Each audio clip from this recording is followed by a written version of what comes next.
As a small and micro design firm owner, you may have hired subcontractors. And while this can be a great way to get work done quickly and efficiently, it's essential to understand the basics of worker classification. Now, often small businesses mistakenly classify workers as subcontractors when they are employees. And this can lead to a lot of legal troubles down the road. Now, one factor to consider includes whether or not the worker is paid by the hour or by the project. And if you've heard the phrase time and material, you know that getting paid by the hour doesn't always mean employee. There are other factors to consider, and I've always considered them pretty straightforward. The most crucial factor is the level of control that the business has over the worker.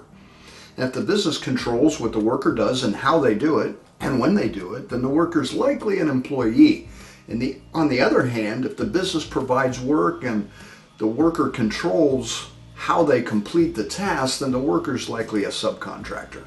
Well, on October 13th, the U.S. Department of Labor, DOL, issued a proposed rule changing its process for classifying workers as employees rather than independent contractors under the Fair Labor Standards Act, FLSA. If implemented, the new rule will overturn the abbreviated version of the economic reality test, focusing primarily on the nature and degree of the worker's control over the work and the worker's opportunity for profit or loss. The new rule will take an approach that looks at the worker's opportunity for profit and loss and the nature and degree of control, but it also looks at the investment the worker and the employer makes and how permanent the working relationship is, as well as whether the work is an integral part of the employer's business.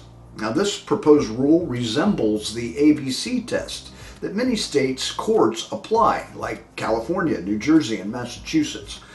You may remember Proposition 22 in California, which the voters approved a couple years ago. The ABC test presumes that workers are employees unless the employer can establish otherwise, meaning courts are more likely to classify workers as employees than independent contractors. And the DOL is all about protecting workers' rights, and they believe that the proposed multi-factor test does that better. Now, employees have more rights than independent contractors, and under the current rule, employers will need to be even more stringent about categorizing their workers. Misclassification can result in expensive penalties, such as unpaid overtime and minimum wage, liquidated damages, and attorney's fees. The IRS can get into it too by levying additional penalties, including criminal charges. Now, there's still an opportunity for us to write our opinion to the DOL between now and November 28th.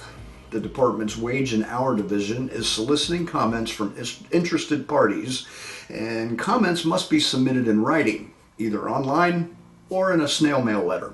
And Garrett will provide the URL and the mailing address in the comments below. Employers should take precautions such as consulting a checklist or structured guidelines each time they hire a new worker. To that end, we provided a handy reference guide to the Fair Labor Standards Act. That's literally what it's called, in the Designer's Doc Library.